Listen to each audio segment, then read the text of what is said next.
Vous êtes-vous déjà demandé pourquoi nous évitons certains lieux alors que d'autres nous attirent ? Pourquoi certains se sentent chez eux nulle part alors qu'il est impossible pour d'autres de déménager ? Pourquoi achète-t-on telle maison plutôt qu'une autre ? Les lieux peuvent nous faire signe, nous habiter de multiples façons. Mais que pouvons-nous en tirer comme enseignement pour notre propre vie ? Bienvenue à toutes et à tous. Je suis Gaëlle Dumora, entrepreneur et créatrice de Maison Conquête.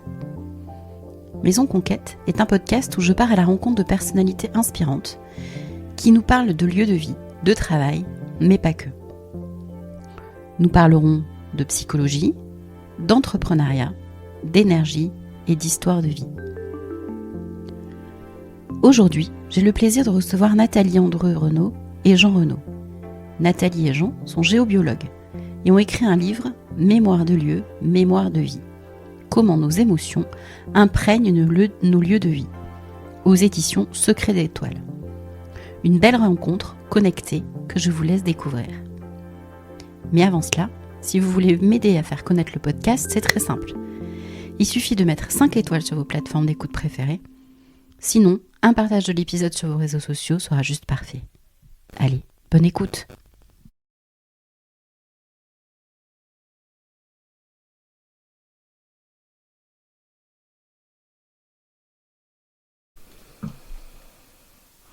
Bonjour Jean, bonjour Nathalie.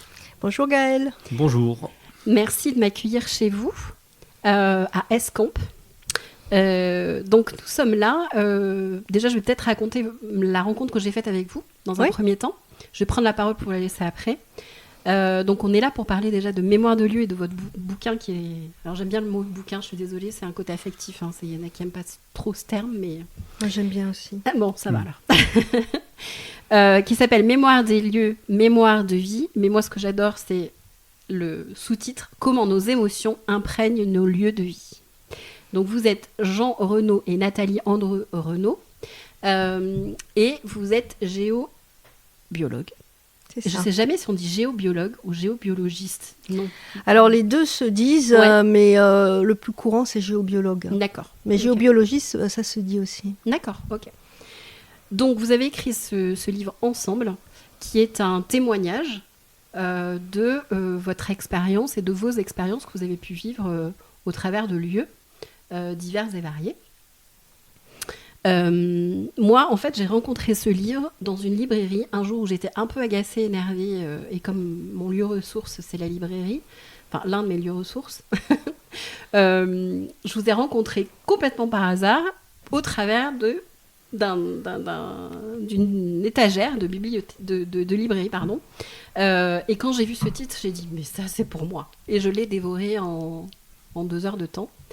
Et comme on discutait avant, bien sûr, en fait, ce qui m'a plu dans ce livre, c'est que ce côté témoignage et ce côté histoire que vous racontez tout au long des diverses expériences que vous avez chapitrées en fonction des lieux historiques, de lieux d'habitat, enfin voilà, de différentes chapitres qui permettent en fait de nourrir vos différentes expériences que vous avez pu vivre. Et je trouve ça génial parce qu'on a l'impression de lire une histoire en fait, plus qu'un livre théorique. Et ça fait du bien sur ce type de bouquin, parce que c'est pas vraiment des bouquins qu'on rencontre souvent. Donc là, je vais vous laisser la parole, puisque j'aimerais que vous vous présentiez et connaître le cheminement que vous avez eu l'un et l'autre, ou ensemble, puisque vous travaillez ensemble aujourd'hui, par rapport à votre métier aujourd'hui. Donc, quel a été votre cheminement ?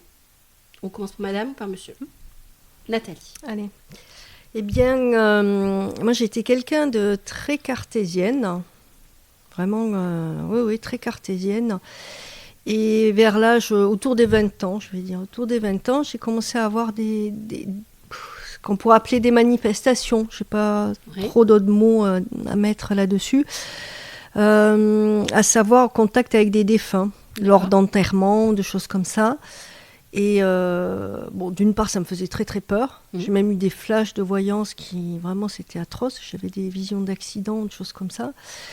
Donc j'ai demandé à ce que ça s'arrête, ça s'est arrêté. Et moi je me disais que j'avais beaucoup d'imagination en fait. Chaque fois mon explication cartésienne c'était oh là là ma pauvre fille, t'as beaucoup d'imagination, c'est un peu n'importe quoi. Tu fais un film dans ta tête. Voilà, tu te fais un film dans ta tête, on ne sait pas d'où ça vient. Mais ce qui était troublant quand même, c'était l'émotion qui venait en même temps. D'accord. Parce que les émotions quand même elles trompent pas. On peut s'imaginer des choses, mais quand l'émotion vient avec, c'est un peu particulier. Alors quand tu dis émotion, pour toute la durée du podcast, quand tu dis émotion, est-ce que c'est de la colère, de la tristesse, ce genre de choses, ou c'est quelque chose qui peut se passer dans ton corps en fait, une douleur, voilà. Alors, la toute première fois, c'était de la joie. D'accord. Lors de l'enterrement d'un copain qui s'était suicidé, que j'aimais beaucoup, que je pleurais jusqu'à la veille. Ouais. Et le jour de l'enterrement, j'avais une joie, mais j'étais obligée de camoufler cette émotion-là, fou, ça, ouais. parce que ça la foutait mal, quoi. C'était pas Bien très, sûr, c'est voilà. pas très à propos. Et en fait, il me parlait, il me faisait rire pendant tout l'enterrement, il m'a fait rigoler. Donc et moi, je me forçais à ne pas sourire. Mm-hmm. Parce que sinon, on m'aurait regardé de travers, quoi. Ouais, bah oui. Et que la veille au soir, je pleurais. Et là, je me suis dit quand même, t'as de l'imagination, ok, il te parle soi-disant, mais quand même cette joie, alors que moi je suis très pleureuse, entre guillemets, je suis très sensible, très émotionnelle. Voilà. Donc là, cette fois-là, c'était de la joie. Moi, l'émotion, c'est pas forcément par le corps, c'est plus par des sensations. De peur, de vertige, de sueur froide, de choses comme ça. Ouais. D'accord. Ça passe par là. Donc, je me suis retrouvée avec ces espèces de choses où je ne savais pas trop quoi en faire. J'ai demandé à ce que ça s'arrête, ça s'est arrêté. Et puis un jour, une dame m'a fait mon thème astral. Et là, elle m'a sorti tout ce que j'avais à l'intérieur de moi, que je ne savais même pas exprimer. Parce que j'étais bien coincée quand j'étais jeune. La parole était bien camouflée.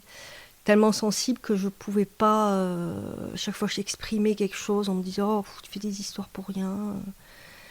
Voilà, donc en fait, j'ai... Oui, voilà, l'astrologie. J'ai perdu le fil. Ouais.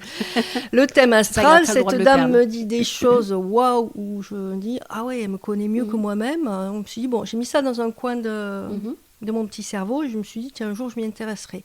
Sauf que je vivais à 100 à l'heure, je faisais du cheval, je sortais beaucoup, je travaillais, enfin, j'arrêtais pas. Tu avais quel âge à cette époque ? La vingtaine, non, alors attends, je te dis ça, non, j'avais déjà divorcé, donc j'avais la trentaine. D'accord. Entre-temps.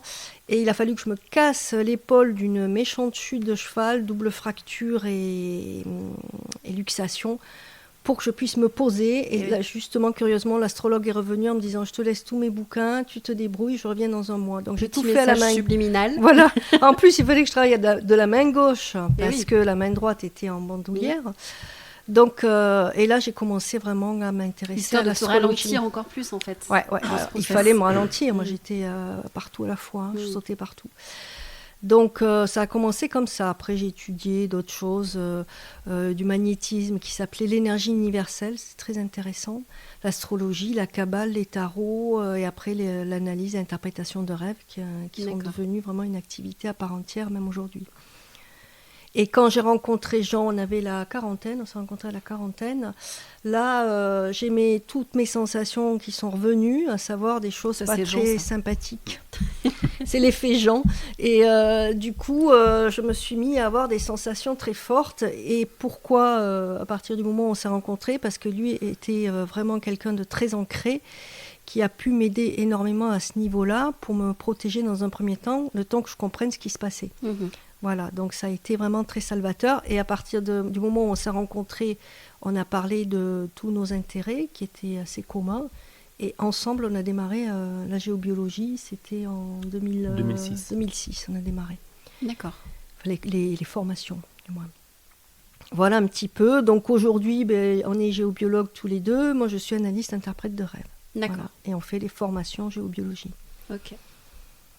Jean, tu veux nous parler de toi ? De mon côté, pareil, je me considère aussi cartésien. Mais pour moi, le fait d'être cartésien, c'est quelque chose, c'est ce qu'on explique justement pendant les formations que nous faisons.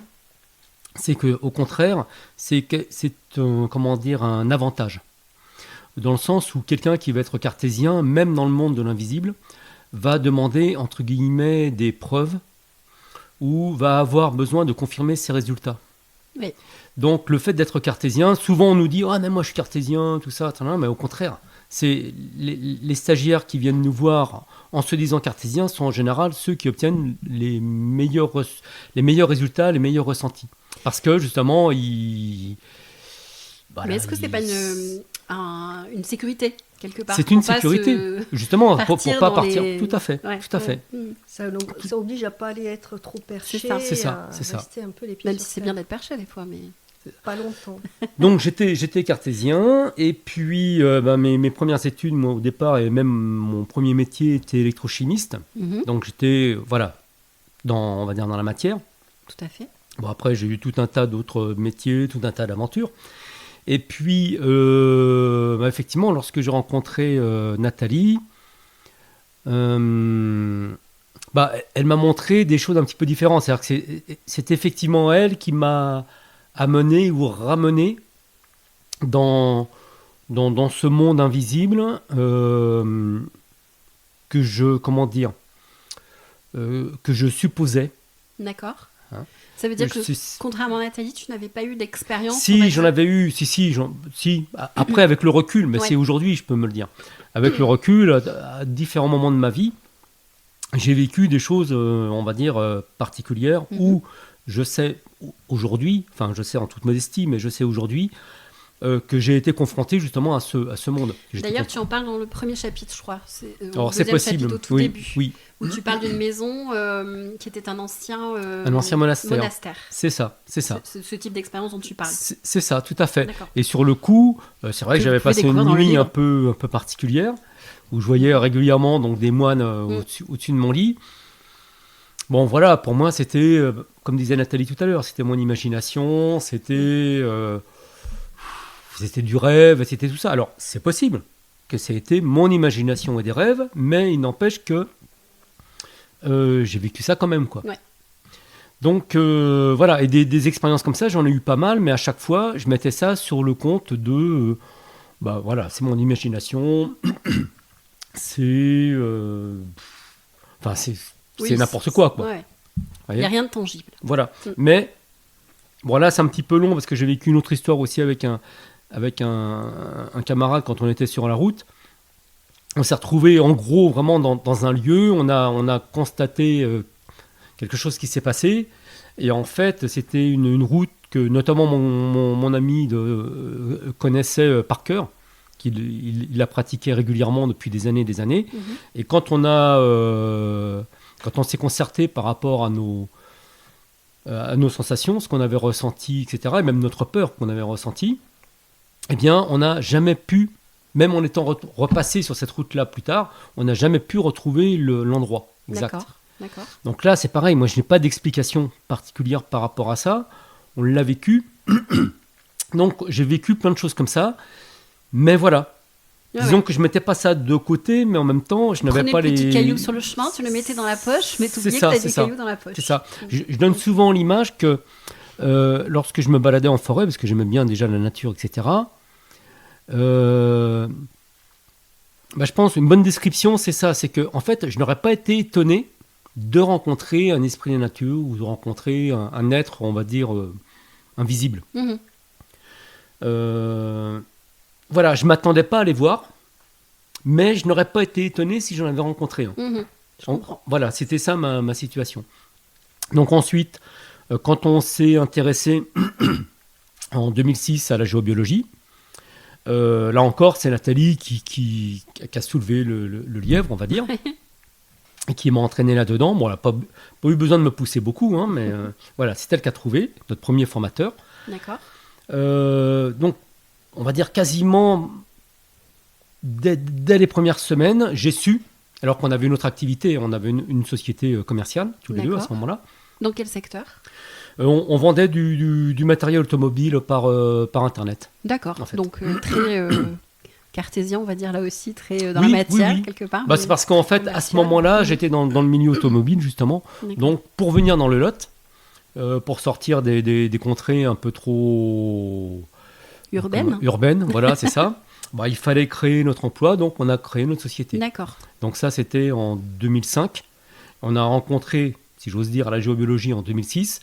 Mais dès le départ, quasiment, je me suis dit, non, c'est pas ça, c'est pas la société que je veux qu'on fasse, c'est la géobiologie. Et tu peux expliquer comment on a dit tout d'un coup, il faut qu'on fasse la géobio?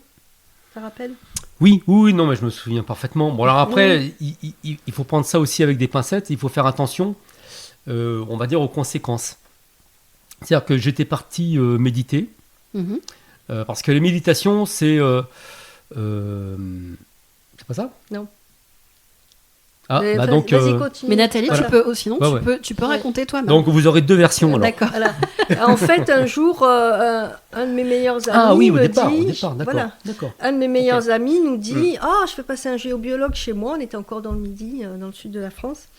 Il a mis un menhir dans mon jardin, tout ça. Et le mot menhir, ça m'a fait comme un électrochoc. Toi, je sais pas, Oui, moi, moi ça aussi, m'a fait pareil, un électrochoc. pareil. Je sais pas, j'ai vu Obélix, tout le côté sympa. Et puis un menhir dans le jardin, pour moi, c'était extraordinaire. Et je me suis dit, il faut qu'on aille voir là-dedans. C'est pas possible, un menhir dans le jardin, c'est trop bien, quoi. Ah ouais. Et c'est pour ça que j'ai commencé à regarder À les explorer, sites, à chercher un géobiologue. C'est ça. Mais je parlais pas tout à fait de ça, moi, en fait. Ah oui. Alors, ta version. Parce que Jean. ça, c'est effectivement, c'est ce qui nous a orientés donc sur la Ouais. géobiologie. On a la version C'est féminine, le- masculine. c'est le gros caillou, celui-là. Hein, par Voilà. contre, c'était le Et- menhir dans la poche. Voilà. Et pour la petite histoire, des menhirs, on n'en met pas. Non. Bon. Non, moi, On va je pensais communiquer à, avec eux, quand même. à notre décision de devenir géobiologue. Parce qu'au départ, on a commencé à étudier la géobiologie parce que ça nous plaisait. Et puis un jour, en méditant, alors j'ai eu vraiment, on va dire, l'intuition puissante et impérative que c'était dans cette direction qu'il fallait plutôt s'orienter. D'accord. Plutôt que dans l'activité commerciale que nous avions montée depuis, à l'époque, ça faisait à peu près 6 mois. D'accord. Alors, il y a quand même une chose très très importante, c'était là où je voulais attirer l'attention des personnes qui nous écoutent, c'est que là, nous du coup, on a un peu changé de cap, de vie, on va dire, suite à cette, entre guillemets, intuition. Au cours des stages ou même en général, nous rencontrons vraiment beaucoup de personnes qui nous disent « Ah, mais moi je canalise machin, je canalise, j'ai eu, il y a mon guide qui m'a dit tel truc et tout ça. » Donc nous, vraiment, on essaye de faire très très attention à ça. Il y a des personnes qui se sont ruinées, qui ont fait n'importe quoi en étant persuadées qu'elles avaient été, on va dire, informées, guidées, ouais. etc. Donc, alors vous allez dire « Ouais, mais vous, c'est ce que vous avez fait. » Oui, sauf que on ne s'est pas jeté non plus dans la gueule du loup. C'est-à-dire qu'on a commencé nos formations en 2006. Donc tout de suite, je vous dis, on a pris cette décision à terme d'être géobiologue. Sauf qu'on s'est installé officiellement en 2012, c'est-à-dire 6 ans plus tard. 6 ans plus tard. Pendant Sachant que la formation dure combien de temps?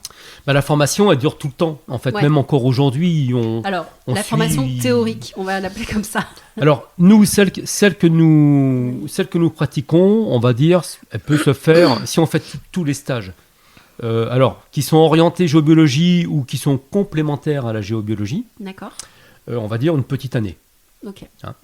Nous, pour notre part, dans un premier temps, on a fait 2 ans avec un premier formateur, 2 ans avec avec d'autres formateurs. On a refait 2 ans encore un peu plus tard avec un autre formateur. Et tout ceci a été parsemé par des formateurs, on va dire, ponctuels. D'accord. Et notre société, donc on venait de la créer, et on l'a continuée, on l'a développée, puisque de toute façon, sur un point de vue purement matériel, il fallait de toute façon payer les formations, etc. Mais il fallait aussi manger, il fallait payer Ouais. le loyer de la maison, on venait de s'installer.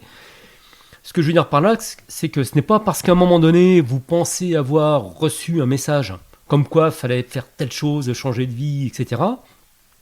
Il faut éventuellement en tenir compte, si ça semble, on va dire,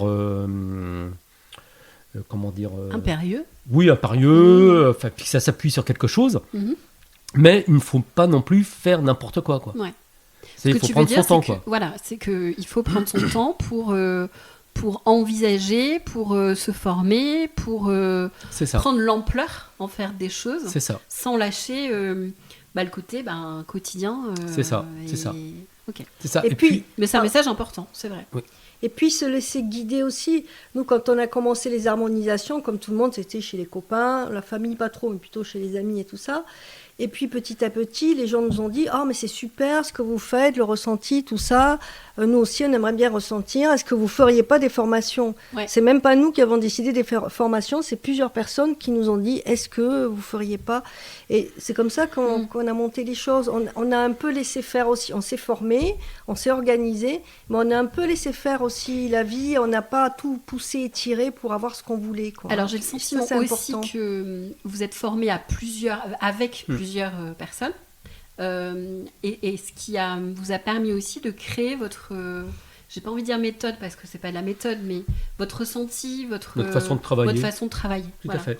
J'ai ce sentiment-là. Et c'est ce qu'on perçoit aussi dans le livre, en fait. C'est que il y a la patte Jean et Nathalie Renaud. Hein, il y a cette approche, cette bienveillance. Moi, c'est ce que je ressens aussi au travers du livre. Il y a une bienveillance, il y a une curiosité, une bienveillance, et c'est ce qu'on perçoit dans ce livre. Et c'est ce qui est intéressant, en fait. Et je pense que c'est peut-être aussi dû au couple, à l'alliance et à la complémentarité que vous avez pu créer à un moment donné entre vous aussi. Dans votre couple, mais aussi dans votre société, quoi. Je dirais encore une fois, ça s'est fait tout seul. Tu vois, tu mets les mots dessus. Oui, tout à fait, c'est ça, mais ça s'est fait au fil du temps. Au fil du temps, ouais, tout à fait. Ouais.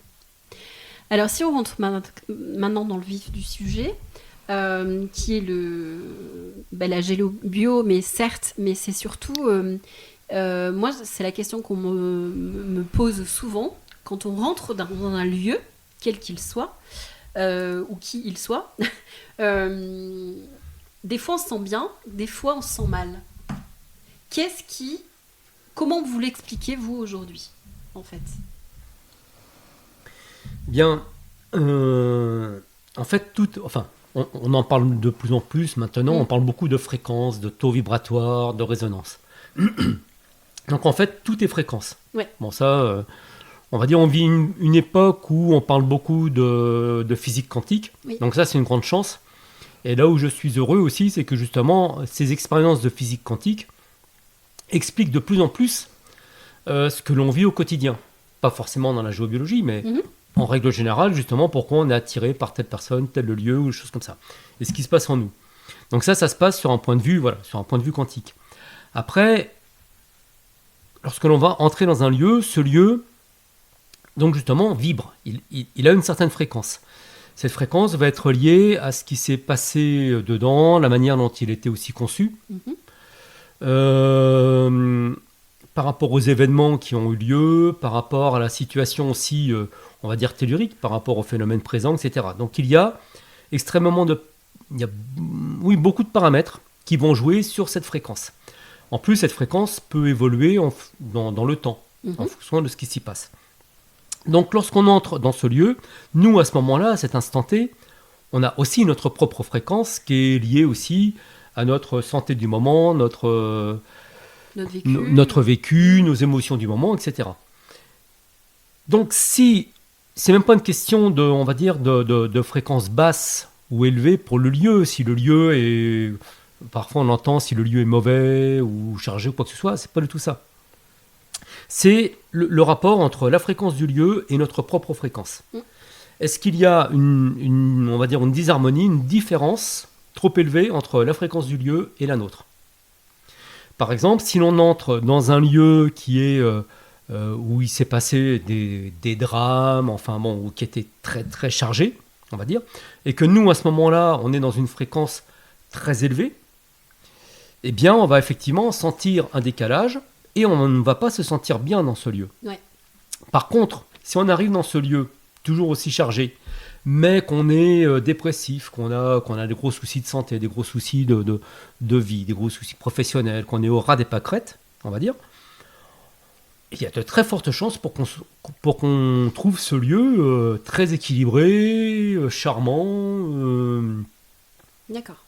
Donc en fait, simplement parce qu'à ce moment-là, on est dans la même fréquence que le lieu. Ouais. C'est notre état d'être. C'est notre état d'être. qui à un moment donné rentre en interaction Voilà. avec ce lieu et voilà, nous le fait voir avec des lunettes roses ou pas, en gros. C'est ça. D'accord. Et juste pour ajouter, pour donner l'exemple inverse, c'est que parfois, quand on pratique la géobiologie sacrée, donc que l'on va sur des lieux sacrés pour étudier les lieux, et puis aussi pour profiter de leur énergie, Oui. il nous est arrivé plusieurs fois d'avoir des stagiaires qui disaient « Oh là là, mais le lieu il est plombé, là. Oh là là, mais je ne peux pas rentrer dessus, etc. » Alors que le lieu n'était pas du tout plombé, c'était ces personnes-là qui étaient dans un état qui était justement trop différent par rapport à l'état du lieu en lui-même. lieu sacré. D'accord, je comprends. Donc juste la règle aussi à avoir en tête, c'est que lorsque l'on ne se sent pas bien dans un lieu, ou avec d'autres personnes, ce n'est pas forcément le lieu ou forcément les personnes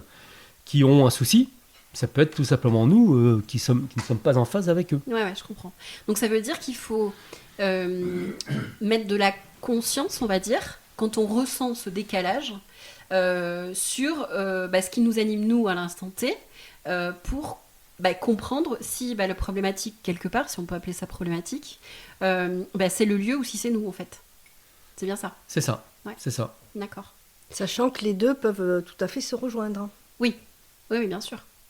Quelqu'un qui recherche aujourd'hui son prochain lieu d'habitat, etc. Du coup, est-ce que vous auriez un conseil à lui donner en amont, au final, avant de partir en visite, en chasse de ce lieu? Est-ce qu'il y a un conseil à donner à ces personnes? Est-ce qu'elles arrivent comme dirait la pub? Est-ce qu'elles viennent comme elles sont? Vous voyez ce que je... Ouais. Je crois qu'il y a à faire tout simplement l'expérience de rencontrer des dieux et voir si ça leur correspond ou pas. Il n'y a pas tellement de règles, chaque cas est vraiment très particulier. C'est vrai que c'est compliqué de dire faites attention à ci ou à ça, ça sert à rien. Non, mais je me dis que par exemple quelqu'un qui est, tu donnais l'exemple tout à l'heure de dépressif par exemple. Est-ce que c'est le bon moment, par exemple, quand on est dans un état dépressif, d'aller à la rencontre d'un nouveau lieu qui peut être une nouvelle vie? Est-ce que c'est le bon moment? Ou est-ce qu'il faut se faire accompagner pour éviter que la rencontre soit justement biaisée ou voilà. Est-ce qu'il y a un travail à faire? Est-ce qu'il y a un temps à respecter, selon vous, pour que la rencontre se fasse dans les meilleures conditions? On va dire ça comme ça. Alors, que l'on soit dépressif ou pas, ouais. Pour choisir une maison, enfin pour choisir un lieu, je pense que dans tous les cas, et j'essaye d'être objectif, ouais. Je pense que dans tous les cas, c'est important de se faire accompagner. D'accord. En fait. Parce que quelqu'un qui va être dépressif, effectivement, va tomber sur une maison, enfin disons la maison qui va lui plaire, ou le lieu qui va lui plaire, ça va être un lieu qui va, a priori, être en fréquence très basse. Oui. Donc avec la présence de tout un tas de phénomènes aussi sur place, donc qui vont ensuite le maintenir dans sa dépression. Enfin en tout cas, rendre sa guérison plus difficile. Ça vient faire effet miroir, en fait. Tout à fait. Et de toute façon, lui, par rapport à sa fréquence, il ne pourra pas se trouver bien dans une maison avec une résonance plus élevée. Ouais. Donc, il va forcément tomber là-dessus. Après, est-ce qu'il devrait attendre ? Le problème, c'est que si sa dépression dure un certain nombre d'années, il risque quand même de passer aussi un peu à côté de sa vie. Et ça peut aussi être l'occasion, justement, en arrivant dans ce nouveau lieu et en faisant le travail nécessaire à la fois sur le lieu et à la fois sur lui, puisque il n'y a pas de baguette magique, ça peut être aussi l'occasion justement de lui redonner un bon coup de fouet et de repartir. Mm-hmm. En plus, Jung disait que la dépression, c'est le début de la guérison. C'est-à-dire que quand la dépression arrive chez une personne, c'est que quelque chose n'est pas complètement synchrone à l'intérieur et qu'il y a des choses difficiles qui n'ont pas été regardées. Mm-hmm. Donc la dépression, il ne faut pas le voir comme quelque chose de dramatique. Au contraire, c'est une guérison de tout l'être, à condition qu'on regarde et qu'on se penche sur ce qui ne va pas, bien sûr. Du coup, est-ce qu'on ne peut pas dire aussi que c'est une prise de conscience ? Ça invite, en tout cas, ça invite à la prise de conscience. Après, la personne le fait ou pas, avec des médicaments ou avec un accompagnement, ça, chacun de voir.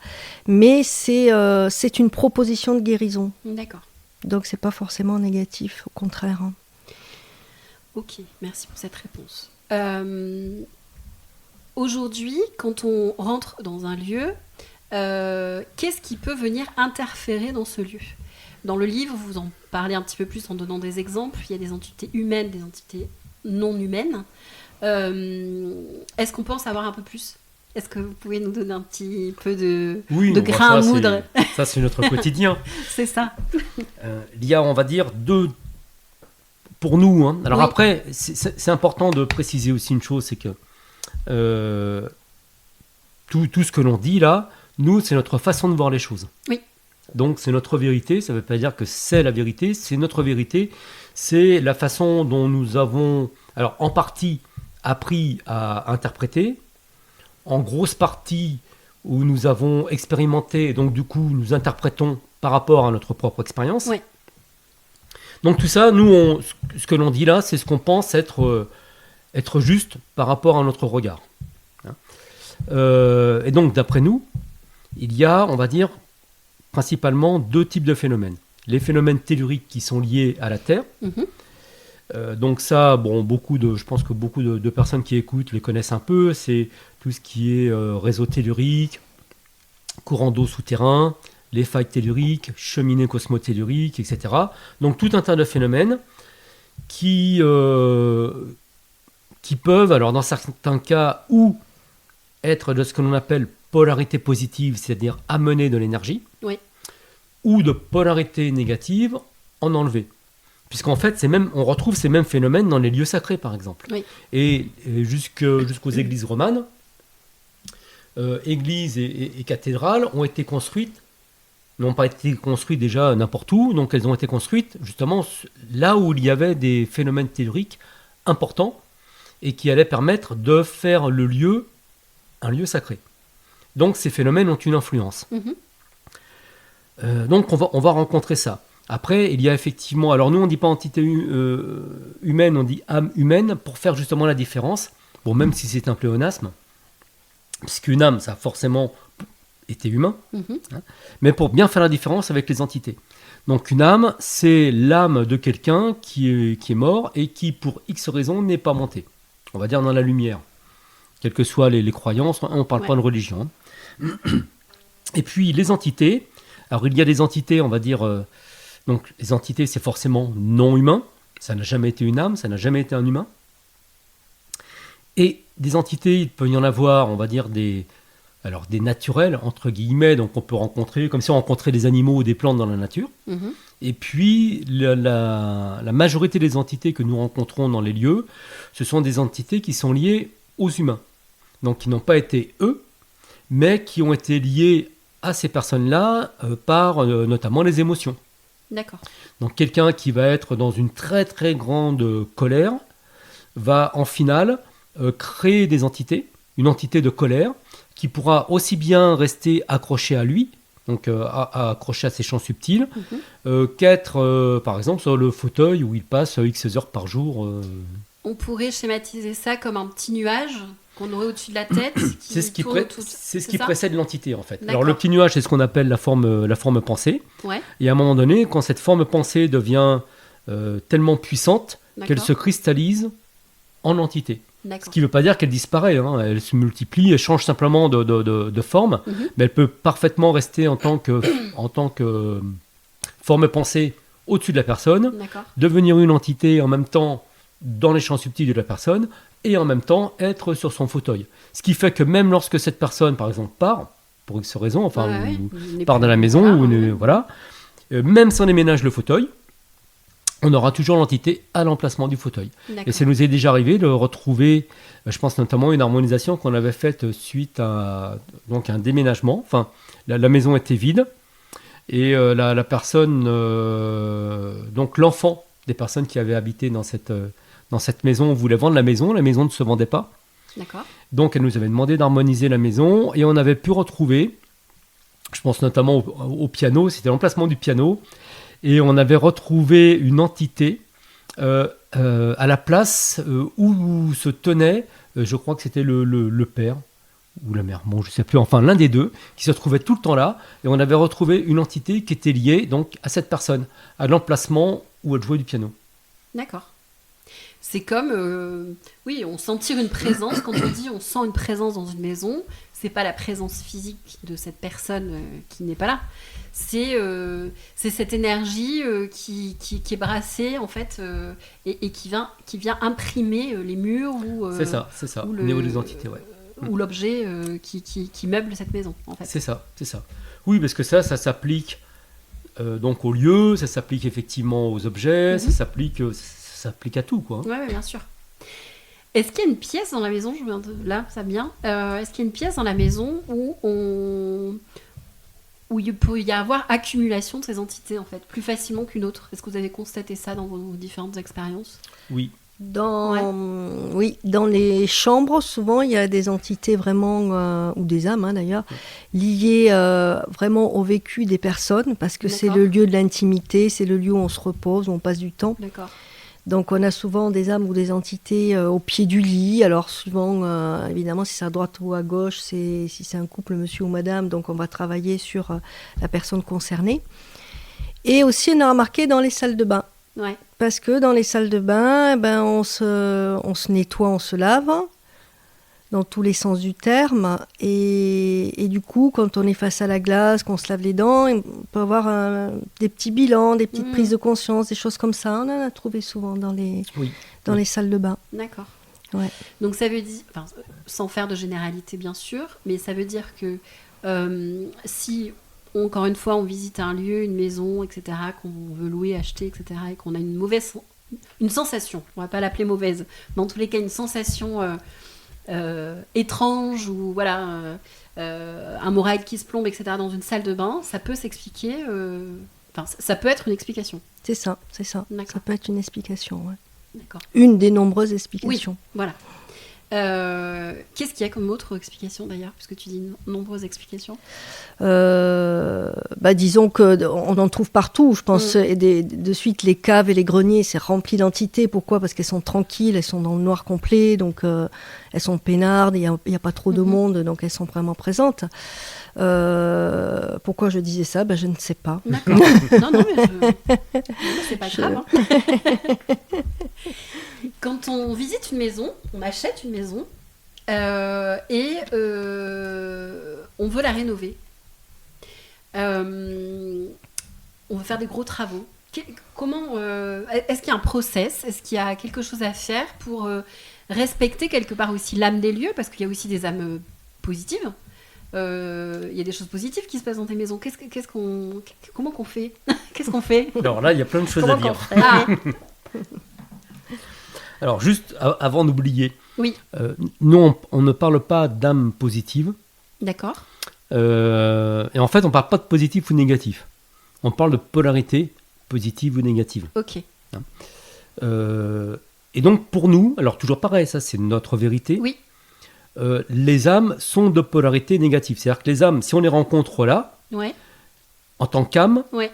C'est qu'elles ne sont pas montées, donc elles sont encore dans le bas astral. D'accord. Et le bas astral est un plan de conscience, comme son nom l'indique, qui est assez bas vibratoirement. Mm-hmm.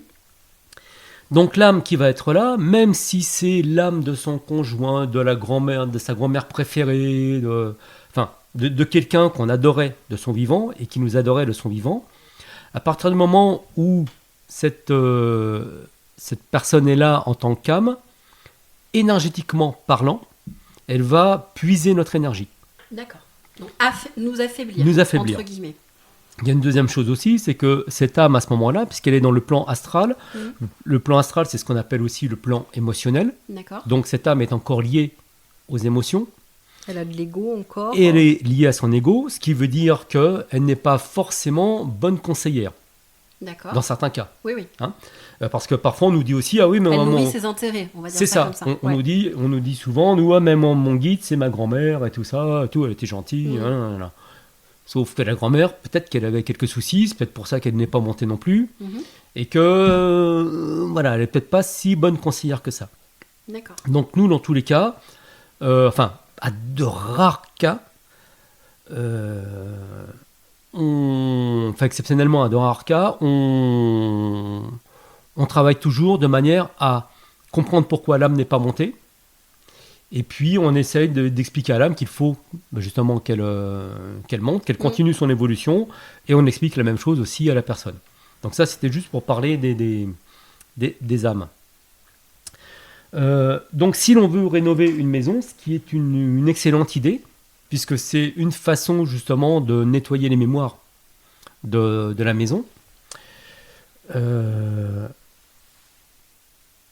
c'est important donc de ne pas faire n'importe quoi et de ne pas se comporter, on va dire, à la Attila ou voilà. Alors que ça, ce soit pour l'environnement extérieur ou pour la maison elle-même.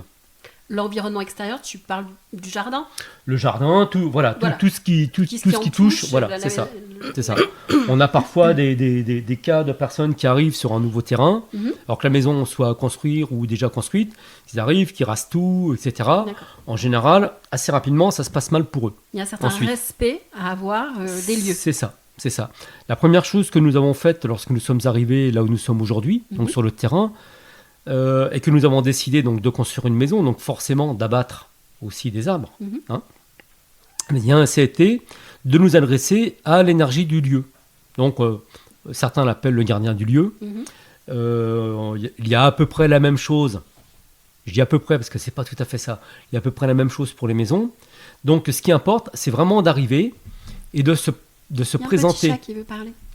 Ah oui, il est très bavard, Tom. C'est le 3e géobiologue de la maison. D'accord. Donc c'est important de s'adresser au lieu, de s'adresser, alors pas aux âmes directement, parce qu'en fait, je dirais, elles sont là en trop. Oui, je comprends. Justement, mais de s'adresser par contre à l'énergie du lieu et de se présenter et d'expliquer ce que l'on va faire. Donc c'est concrètement, je suis dans la maison et je parle à voix haute. Dans mes pensées, peu importe. Tout est bon. Tout est bon dans la communication. Voilà. C'est l'intention qui compte. Voilà, c'est ça. Je parle à voix haute et je dis, merci déjà, peut-être remercier. Merci pour m'accueillir dans ce lieu, etc. Que je veux honorer, respecter, etc. Voilà. C'est ça. Non, mais c'est exactement ça. Et dire, tu vois le mur, il n'y est plus. C'est ça. Ouais, en fait, c'est ça. C'est-à-dire qu'on s'engage à faire du bien au lieu. En fait, à embellir le lieu, respecter le lieu, tout en expliquant que peut-être, et puis peut-être même qu'il va falloir raser la maison. Vous voyez, mais c'est pas un souci. Et qu'il va falloir peut-être couper des arbres. Ouais. Si c'est fait dans le respect, ça pose aucun problème. C'est pas un problème. Cette notion de respect, c'est ça. Toujours. Et de conscience. Oui, d'accord. Oui, parce qu'on a, je pense, des immeubles qui étaient très récents sur Montpellier, dans la région sur l'agglomération de Montpellier, où on a trouvé des esprits de la nature extrêmement en colère, parce que c'était un ancien domaine viticole qui devait être magnifique. Alors la bâtisse, le mas était resté, et ils avaient fermé avec des haies, je crois, et tout le reste avait été vendu, mais d'après ce qu'on a compris, de manière très, très moche, quoi. C'était vrai juste pour le pognon, c'était vraiment, et j'emploie ce terme vraiment pour ça. Et donc ils avaient tout saccagé, ils avaient mis des immeubles très jolis, mais sauf que les travaux n'arrivaient jamais à se finir. Ils n'avaient pas fini, que déjà il y avait des fissures, dans l'immeuble. C'était une catastrophe. Les gens qui nous avaient appelés étaient vraiment effondrés parce qu'ils étaient propriétaires. Et on avait trouvé une énergie d'esprit de la nature qui était extrêmement en colère et qui avait décidé c'est le mot, de foutre le bordel, quoi. Et effectivement, c'était très chaud. Ouais.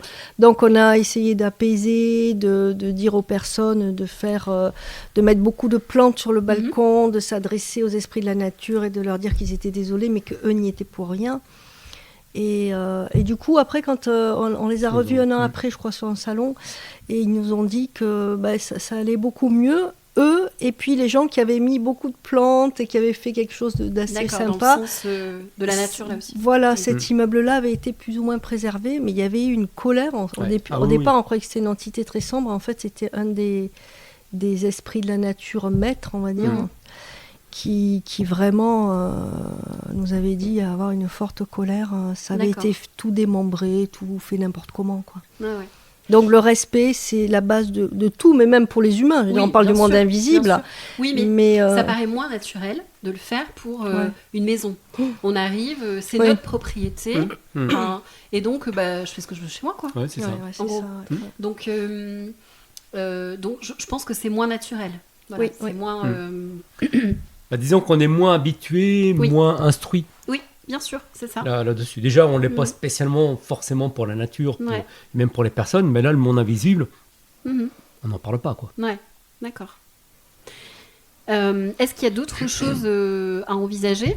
Pareil, je fais toujours donc ma rénovation. Est-ce qu'il y a d'autres choses, d'autres conseils que de parler à l'âme du lieu ou parler à la maison, si on ne veut pas parler d'âme, etc., mais parler à la maison pour lui expliquer ce qu'on va faire concrètement?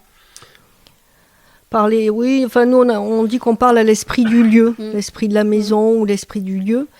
Oui, expliquer ce qu'on va faire en disant que vraiment notre but c'est de rendre la maison plus agréable, mais en aucun cas de porter atteinte ou de nuire à qui que ce soit. Ouais. Quoi. D'accord. Donc, Hormis ça, Bah, après, on rentre dans un travail de géobiologue, d'accord. en fait. Hein. Parce que ça, c'est bien. Mhm. Ça, c'est bien. Hein. Mais si, par exemple, la maison a été construite sur un ancien cimetière, ou si elle est sur une faille tellurique ou un courant d'eau souterrain, Ça changera. ça va rien changer. Ça Quoi. va. et l'ensemble ne changera rien non Ouais. plus à ce Il y a niveau-là. un chapitre d'ailleurs par rapport au cimetière dans le livre. On va faire du teasing, hein, mais Oui, non, c'est pas un l'i- souci. non, mais l'idée c'est vraiment, enfin voilà, c'est que ce cimetière vient émotionnellement, et parce qu'en plus là, en l'occurrence, il y a un courant d'eau, vient nourrir des énergies négatives dans la maison. Mais on peut aussi vivre à côté d'un cimetière et les choses peuvent aussi bien se passer. C'est pas.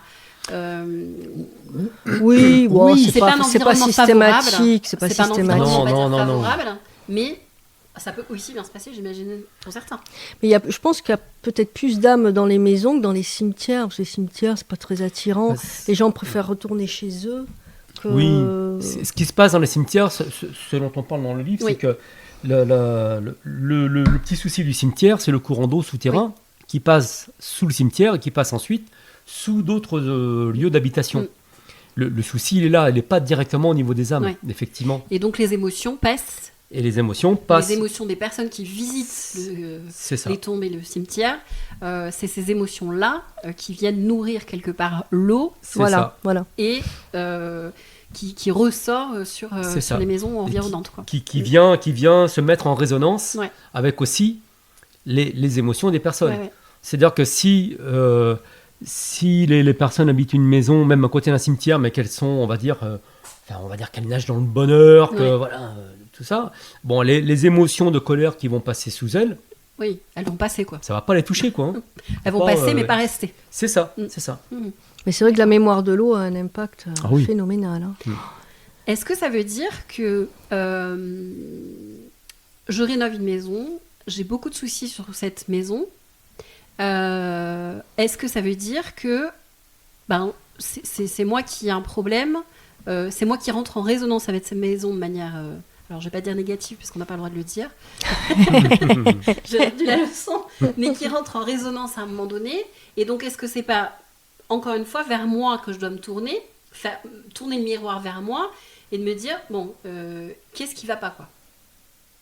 Parce que la problématique peut ne pas venir de la maison, mais de ce que je vis à l'heure actuelle, ou peut-être même des artisans qui Oui. viennent à intervenir sur cette maison. Tout à fait.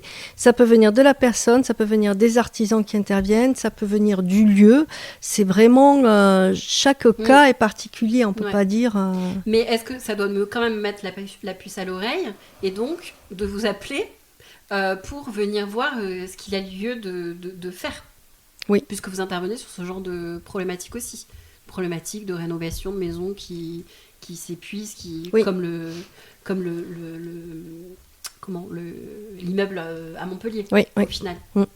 C'est votre terrain de C'est notre terrain de jeu. jeu. J'allais dire d'intervention, de jeu aussi. On peut intervenir aussi sur les terrains nus Mm. avant la construction de la maison. D'accord. Quel cas on peut peut-être éventuellement bouger un petit peu l'emplacement de la maison pour éviter par exemple un croisement de réseau ou quelque chose. Bon, après D'accord. ceci dit ça se résorbe aussi. Mais...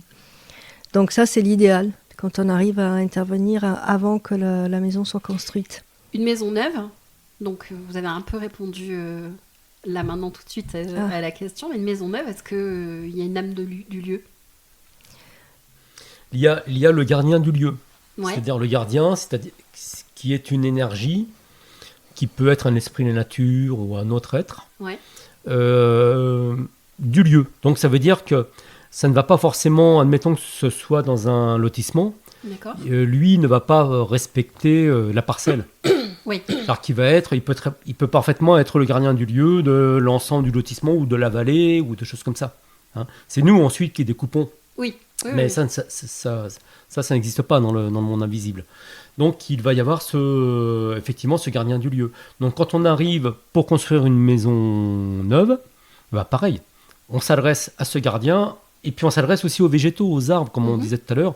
Si on doit couper des arbres, on va s'adresser à eux en leur disant bah voilà, désolé, mais bon, c'est la vie, c'est comme ça quoi. Mais on le fait pas exprès. Enfin on le fait pas voilà de gaieté de cœur. Oui, j'entends. Voilà.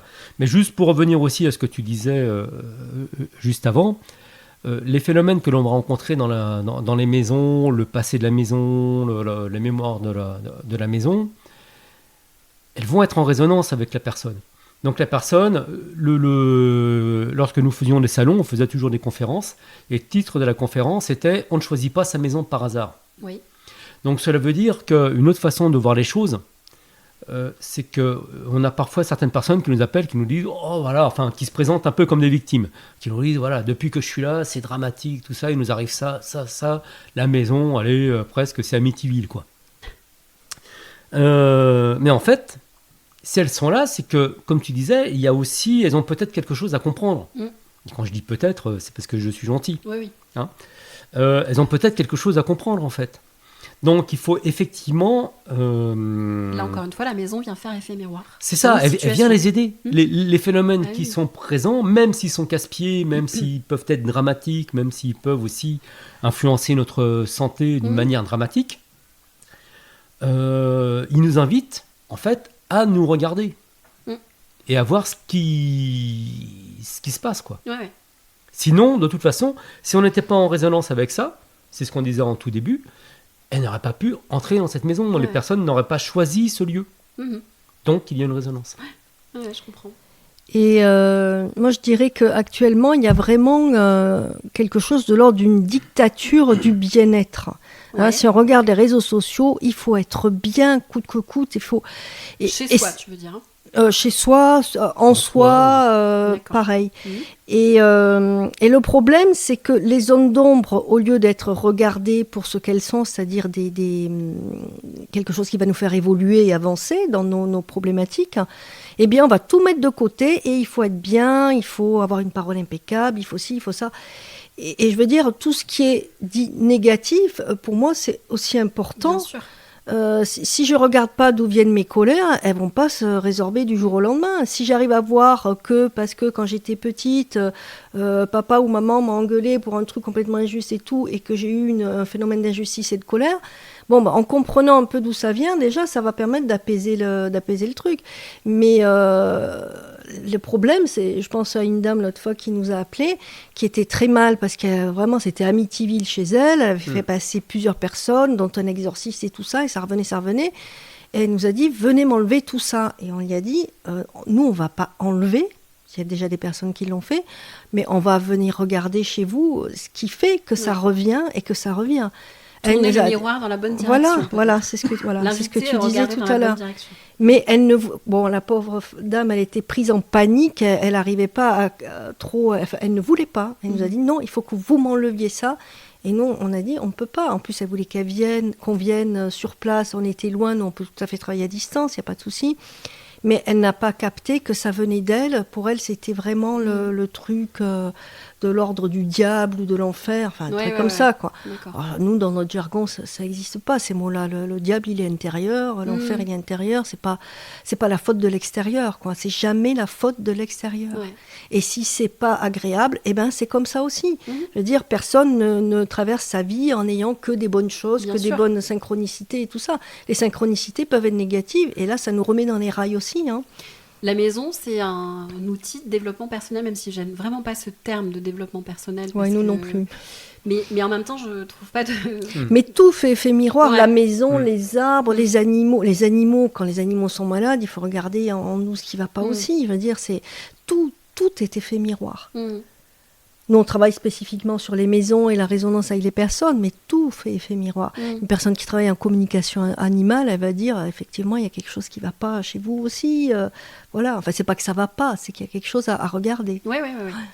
On est À toujours pas dans le observer. positif ou dans le négatif. Voilà, on essaie vraiment, nous, de gommer ces mots-là, d'être le plus juste possible, mais c'est pas évident. Hein. Oui, bien sûr. Mais c'est vrai que s'il nous arrive des catastrophes ou des choses sombres, c'est aussi pour avancer. Mhm. C'est pas pour nous casser les pieds, jamais, jamais. Mhm. Ok. Est-ce que vous voyez des choses importantes à rajouter? Et après, moi, j'aurais une petite question pour Nathalie.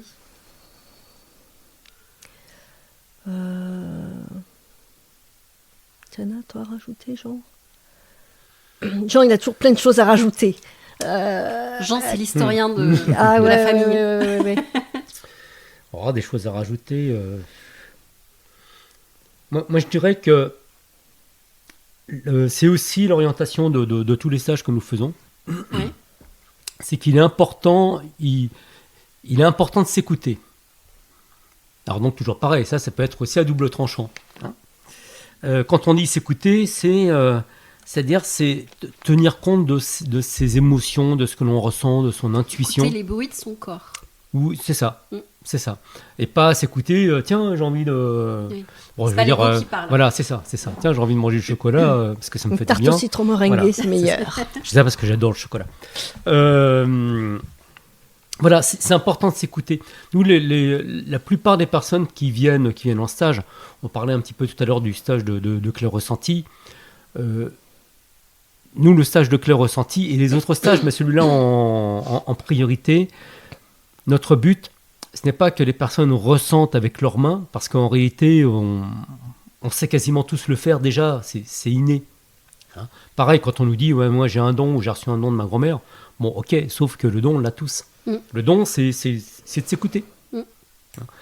Et donc, nous, vraiment, notre travail, il s'oriente plus sur le fait que la personne reprenne confiance et reprenne conscience de ses capacités.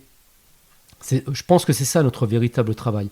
Et même quand on fait une harmonisation, on va mettre en lumière donc différents phénomènes, qu'ils soient telluriques ou invisibles, et ces phénomènes vont nous aider à mettre en lumière des blessures ou des traumatismes de la personne. Mm. Et ensuite, ce sera à elle, je dirais, de s'écouter, de nous écouter un peu aussi au départ, c'est-à-dire que par rapport à telle blessure, tel traumatisme que nous, on va ressentir, donc qu'on lui soumettra. Et ensuite, ça sera à elle de alors, Travailler. pareil, ouais, on D'avancer n'aime pas sur son ce chemin, terme-là non d'avancer plus, sur mais son voilà, chemin, d'avancer de vivre et sa d'aller vie. explorer Comprendre. ça. Voilà. Et pour les personnes qui viennent en stage, ou même dans le quotidien, parce qu'en fait, les stages, ce n'est qu'une toute petite partie de notre vie, en fait. Hein, mais c'est vraiment au quotidien, et pour presque chaque activité quotidienne, chaque relation quotidienne, c'est vraiment de s'écouter. En fait, vraiment de se dire, tiens, qu'est-ce que je ressens? Comme disait Nathalie au tout début aussi tout à l'heure, si je suis en colère, pourquoi je suis en colère? C'est pas parce que l'autre il vient me casser les pieds. L'autre il vient me casser les pieds parce que je suis en colère au départ. Oui. Oui, bien sûr, ça vient rentrer là encore une fois en résonance. C'est ça. Et c'est Avec, vraiment ça. Notre état d'être. Ouais. Tout notre travail, je pense, consiste à ça et consiste vraiment à prendre conscience de notre vécu et surtout prendre conscience de, on va dire, on n'a pas du tout abordé le sujet, mais pour nous, c'est aussi une part importante de notre travail, c'est de reprendre conscience de notre véritable être divin. Mhm. Puisque, toujours pareil, sans connotation religieuse, nous sommes plus que des humains, où l'humain lui-même est divin. Donc, c'est reprendre, à partir du moment où on reprend conscience de ça, il y a beaucoup de choses déjà qui peuvent se Qu'est-ce que tu régler. mets derrière? Parce que je mets derrière, c'est-à-dire que ça rejoint encore on va dire la physique quantique. Ouais. Si on tient compte que nous sommes tous reliés, pour nous, on suit en fait les enseignements de Sri Aurobindo et de Mère, qui expliquent en fait que nous sommes tous une part de divin, Alors pour vraiment faire un résumé ultra Oui, court, oui, hein, nous sommes tous une part du divin, nous sommes tous des formes différentes du divin lui-même. Et donc bon, là on est venu explorer différentes expériences sur la Terre. Mais en réalité, voilà, ces expériences et notre vécu, même si peut-être aussi dramatique, ça reste aussi une expérience. Parfois qu'on a du mal à digérer, hein, ou qui peut nous traumatiser toute notre vie. Oui, bien sûr. Mais ça reste une expérience. Mais si on garde à l'esprit que nous sommes de toute façon divins et qu'entre guillemets, il ne peut pas nous arriver grand-chose, on va dire, déjà on aura fait un grand pas, quoi. D'accord. Mais c'est surtout vraiment de reprendre confiance en nous. On le voit hein, au niveau des stages. Les personnes ressentent, mais quand on leur dit... confiance du tout. Voilà, qu'est-ce que tu as ressenti Elles ne nous disent rien, et quand on leur explique que quand même leur main s'est arrêtée au bon endroit, que non, et ben malgré tout ça, alors il y en a, c'est de plus en plus rare, mais vous avez quand même des personnes qui vont avoir déterminé l'emplacement exact de l'être, qui vont avoir de l'énergie qu'on mesurait, etc., qui vont avoir tout bon, mais qui soutiendront quand même qu'elles n'ont pas ressenti. Mais parce qu'on n'est pas habitué dans notre société à faire confiance à l'invisible. Et à se faire confiance à soi, surtout. Voilà, aussi. Et à se relier à notre être intérieur profond. Hein. Mais on est dans une société où on voit physiquement des choses, le reste n'existe pas. Si on ne le voit pas, c'est que ça n'existe pas. C'est ça. Mais c'est parce qu'on ne se fait pas confiance. Et c'est j'entends. vraiment ça. Enfin, moi, si j'avais un message à délivrer, ce serait vraiment ça. Et bon, et nous, on n'est pas différents. C'est est aussi, tous dans le même bain, voilà, hein, on bosse là-dessus aussi. Hein. Même nous, on est obligés aussi parfois de se dire, écoute, fais-toi confiance parce que tu as obtenu tel résultat, il s'est passé ça. On n'est pas non plus, on n'est pas sorti de l'affaire. Hein. Mais c'est ce que tu disais tout à l'heure, prendre conscience de notre être divin, c'est prendre conscience qu'on a une puissance illimitée à l'intérieur de nous. Et prendre aussi conscience, pour ça, pour moi, ce qui est important pour prendre conscience de ça, c'est accepter mes failles, mes fragilités, mes erreurs, entre guillemets, mes doutes, mes peurs, toutes ces choses. Voilà. Vraiment accepter qui on est et pas se flageller. On le voit beaucoup, hein, les personnes se flagellent en disant « Oh là là, j'ai fait ça, c'est pas bien ». Et ces notions de bien et de mal, faut arrêter avec ça, quoi. Ça nous plombe... Si j'accepte vraiment mes colères, mes peurs, mes doutes, si je comprends d'où ça vient, eh ben, je peux être un peu plus apaisée, peut-être. Et c'est ça qui est important, quoi. Ok. J'avais une dernière petite question. Enfin, je ne sais pas si l'histoire est longue ou pas, mais ça m'a interpellée. Dans ta conclusion, Nathalie, tu parles de... Alors, tu es quelqu'un, on ne l'a pas beaucoup abordé, mais tu es quelqu'un qui est beaucoup dans l'émotion. Et effectivement, quand tu rentres dans un lieu, ça s'exprime par des sensations physiques qui peuvent être des larmes, qui peuvent être des nausées. Ça peut être très violent des fois, voilà. Et donc, tu finis le bouquin sur ta conclusion, qui est de dire que c'est pas toujours confortable d'être... parce que tu as des personnes qui sont venues vers toi en disant c'est une chance d'être comme ça, etc. Et tu as parlé de l'histoire du château du schizophrène. Ah oui, ça a été une forte expérience. Mais tu ne dis pas ce que c'est. Alors moi, je suis curieuse. C'est long ou pas comme histoire je croyais qu'on en parlait. Bon, non, alors il faut que je relise le livre. Tu le cites, tu dis l'histoire, mais tu ne parles pas de l'histoire en fait. Si, je pense qu'on doit en parler, mais sous une autre forme peut-être. C'est quoi l'histoire, rapidement ? Eh bien, c'est un château que nous avons été appelés dans la région de Toulousaine. Et effectivement, le frère de la personne qui nous a appelés était schizophrène, il n'était pas là ce jour-là. Et moi, dès que je suis arrivée dans cette maison, j'ai eu l'impression de devenir folle. Ça m'est arrivé plusieurs fois, donc je pense limite de la schizophrénie. J'ai beaucoup de chance d'avoir à ce moment-là des guides qui me préservent et gens aussi qui me préservent. Et j'ai tout de suite compris pourquoi la personne était schizophrène. Il y avait la présence d'une aïeule, alors je ne sais plus, la grand-mère, l'arrière-grand-mère, je ne sais plus, parce qu'on avait on avait le patriarche qui était là avec ses enfants, il y avait les tableaux au mur, c'était vraiment le truc, vraiment, et en plus j'avais demandé un château, je l'ai eu, je suis contente, contente maintenant, voilà. T'as ta commande à l'univers. Ah ouais, ben j'arrête maintenant les commandes. Hein. Et donc, on a été en contact, enfin c'est moi de suite qui me suis sentie très très mal, sans pouvoir exprimer, parce que je voyais le patriarche qui était là, on était là pour travailler, on n'était pas là pour dire « Ah, je me sens pas très bien moi. ». Donc j'ai tenu bon le coup, j'ai attendu que Jean finisse ses explications, mais je ruisselais de sueur, c'était une horreur. Ça m'est arrivé quelques fois ça, et c'est pour ça que je dis aux gens, voilà, vous voulez ressentir, mais attention à ce qui peut se passer aussi. Hein. Moi, j'ai eu de la chance. Hein. Et c'est-à-dire, j'ai pas viré schizophrène. Hein. Là, maintenant, je suis honnête. Avant, j'osais pas le dire. Maintenant, m'en fiche. Bon. Et en fait, petit à petit, enfin, Jean m'a fait un soin. On est sorti de la maison. J'ai pu commencer à respirer un peu. Et j'avais quelque chose qui essayait de rentrer en moi, carrément. Et c'était en fait une dame qui était en grande, grande souffrance, qui avait été scindée en deux. Dans le chamanisme, on appelle ça du recouvrement d'âme. Hein, c'est-à-dire que quand il y a une grande souffrance ou une souffrance répétée, l'âme se morcelle en plusieurs morceaux parce que c'est insupportable. Et donc cette dame a dû se jeter sur moi en disant « Tiens, une copine », avec le recul, hein, « Tiens, une copine, je fonce ». Elle a été morcelée. J'étais comme elle, j'avais eu une grande souffrance qui a fait que j'étais morcelée pour d'autres raisons. Elle, c'était par amour pour son frère, parce qu'on a compris qu'il y avait eu un inceste et elle avait été coupée en deux. Voilà. Et donc, elle a dû me voir toute délicate, flottante, fragile, comme je peux être des fois. Et puis, bim, ça m'est tombé dessus, mais j'ai rien compris sur le moment. Et après, quand j'ai pu prendre un petit peu de recul, elle a pu me communiquer les informations. Et là, c'était fluide. Je racontais ça aux personnes. Et alors, eux, ils recoupaient avec des histoires de famille. Donc là, c'était très bien. Là, ça a été vraiment super. Mais au début, je peux vous dire que c'est pas confortable du tout. Donc, sentir, oui, c'est bien, mais on sent pas que les petits anges et les machins. On sent aussi les personnes en souffrance qui hurlent. Et je veux dire, c'était pas du tout le film d'horreur, c'est pas ça que je veux dire. Non, c'est des sensations physiques. C'est des sensations physiques, et puis surtout, c'est des personnes en grande souffrance qui viennent en disant « Aidez-nous, aidez-nous, SOS ». Mais par contre, quand ils se jettent sur vous comme ça, et on n'a pas le temps de comprendre, dire « Attends, laisse-moi un peu réfléchir, comprendre ce qui se passe », avant de te jeter sur moi. Quoi, hein. Bien sûr. Voilà. Donc là, ça a été une expérience très, très délicate pour moi. Après, ce qui a été important pour moi, c'est de comprendre sur quelle faille elle est venue se poser, cette faille d'éclatement face à la souffrance, où on ne peut pas faire grand-chose depuis toute petite. Donc, pour ma part, depuis toute petite, elle, je ne sais pas exactement à quel âge ça a commencé.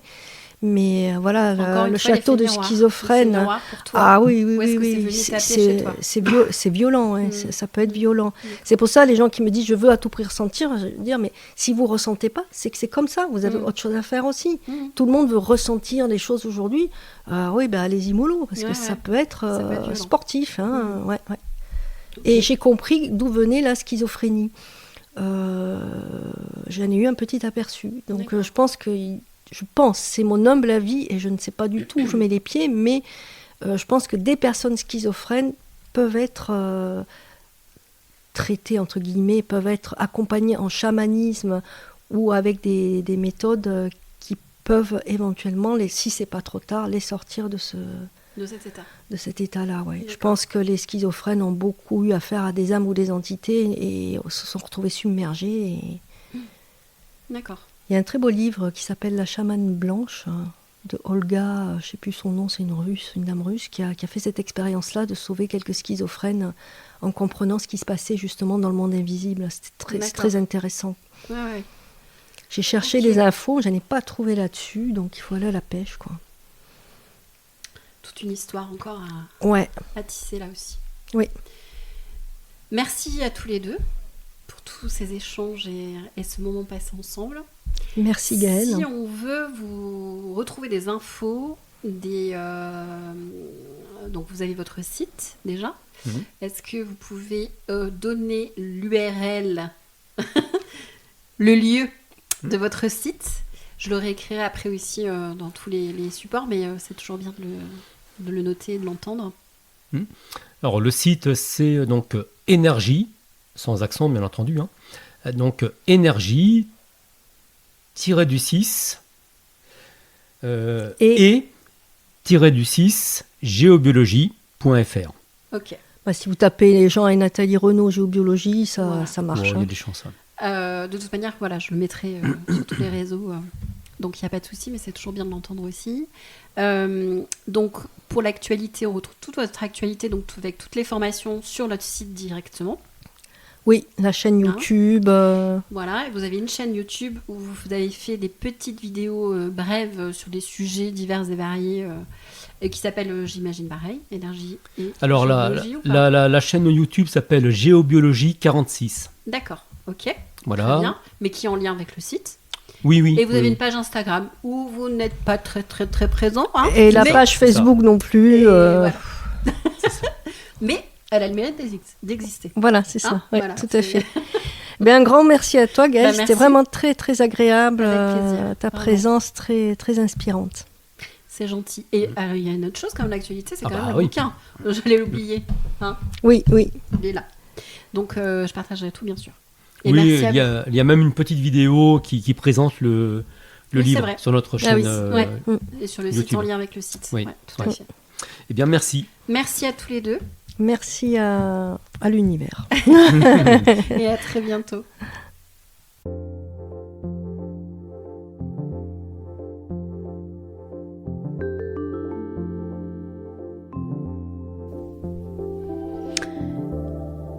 Merci d'avoir écouté cet épisode de Maison Conquête. J'espère qu'à l'écoute, vous avez pris autant de plaisir que moi à l'enregistrer.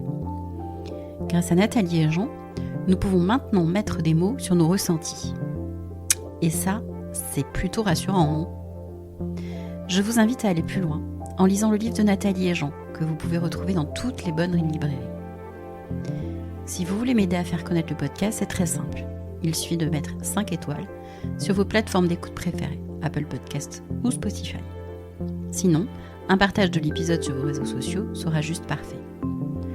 Je suis Gaëlle Dumora. Si vous souhaitez découvrir mon travail et tous mes accompagnements, je vous invite à me rendre visite sur mon site, nouvellement rafraîchi, www.maisonconquête.fr ou bien sur Instagram, @maisonconquête. À très bientôt!